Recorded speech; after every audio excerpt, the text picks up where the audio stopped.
Howdy, viewers. How's it going? I'm in Seattle still. This is my last couple of hours in Seattle. The conference ended yesterday. Overall, even though no particular sessions were just really like eye-opening, one presentation was kind of interesting, and as I typically do, I'm going to go home, digest everything, make a write-up that I will publish on our social media, internal social media at work, to summarize what I've seen. And that one particular presentation was not necessarily eye-opening, but I can see incredible potential in something. I'm not going to tell you what it is, but hopefully when I come home and I'll get a chance to maybe even create some kind of a proof of concept. So yeah, the conference was fun. Yesterday we had a celebration at the stadium in Seattle. It's like a mile and a half from here. Really cool. There was a band playing, lots of food. Yeah, and I didn't stay for the whole thing because I'm getting too old for drinking and partying because I have to fly back today.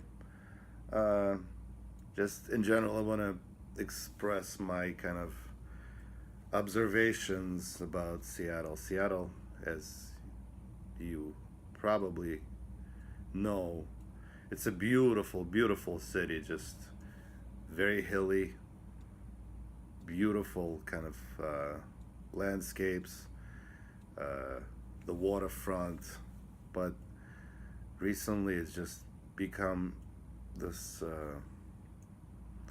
for the lack of a better word, shithole. Not completely, not as bad as San Francisco yet, but it's getting there.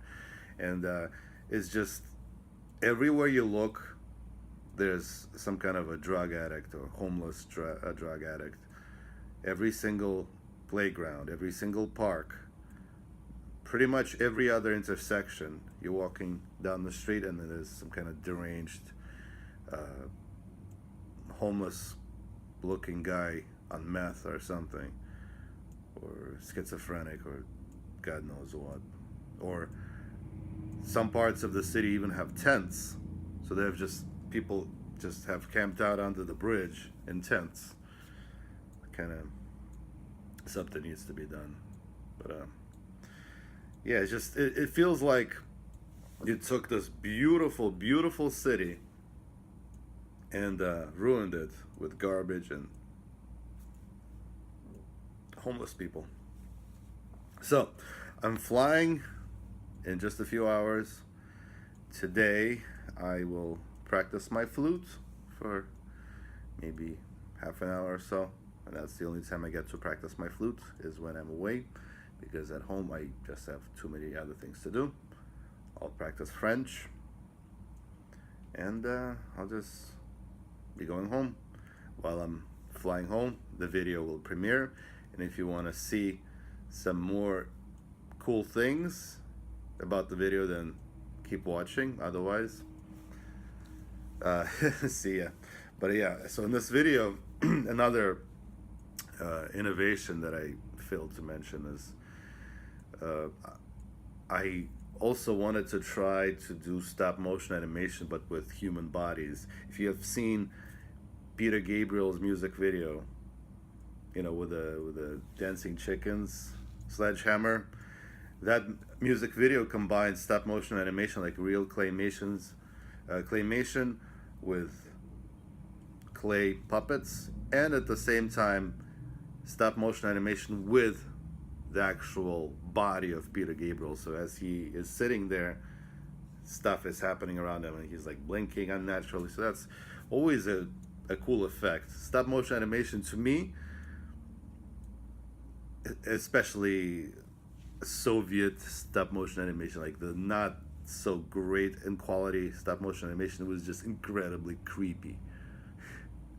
And Even in some sci-fi movies, when the monsters are stop motion animated, that those sequences are just always like, it's so unnatural. It's like almost everything is there, but just the movement is always kind of jerky. And even Star Wars had claymation bits in them later, of course, to be replaced with digital 3D animation. So basically, I wanted to try out stop motion animation. So in this piece that you will see, I'm showing right now, what we did, it was actually a big pain in the ass. So and again, in the video that is premiering in just a few hours, me, the guitarist, I disappear. So what I wanted to do is play two chords like that, and then just I disappear. And instead of just filming as I'm playing and then just walking away, I wanted to do that as a stop motion animation for extra creepiness. So what we did is we put the camera on a tripod, put a metronome. It was like dam, dam, dam. So it'd be like 4 beats, and then 1, 2, 3, 4. Then you kind of move your body to the next position. So we shot. It's not a lot. I can't really call it like stop motion animation, but we did the da da. So it was like 30 frames playing up, and then 20 frames going down, and we calculated all of that so that as I'm playing those 2 chords, the bass is also moving to the right notes, and then the drummer is also kind of hitting the drums. And as the metronome was sounding, I was counting out loud. It's like 1, 2, 3, 4, 2, and then down 2, 3. It was that thing took probably about 7 minutes, and as a result, what happens is that it looks unnatural, actually kind of smooth. Especially my motions are kind of smooth, but the bass player was kind of jerking. And but best of all is because we are not on some kind of a set, we were actually outdoors, that the wind was blowing and the singer's hair was kind of moving rapidly, and the clouds are flying really fast. So basically we shot that footage and I sped it up like 20 times basically. I think, I don't remember, but I sped it up, and it was actually not enough even.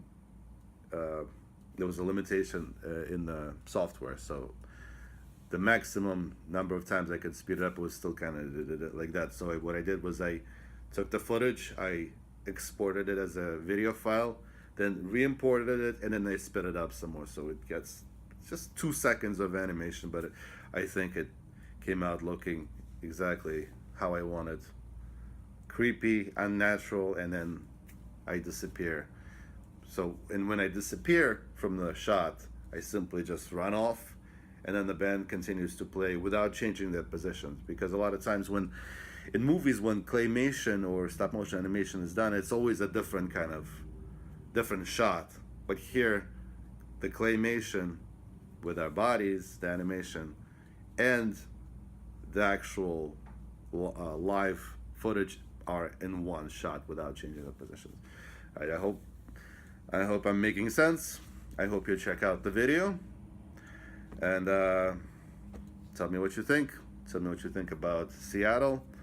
Tell me what you think about computer conferences, and have a great day, and have a great weekend. It's in a few days. Bye. Cheers.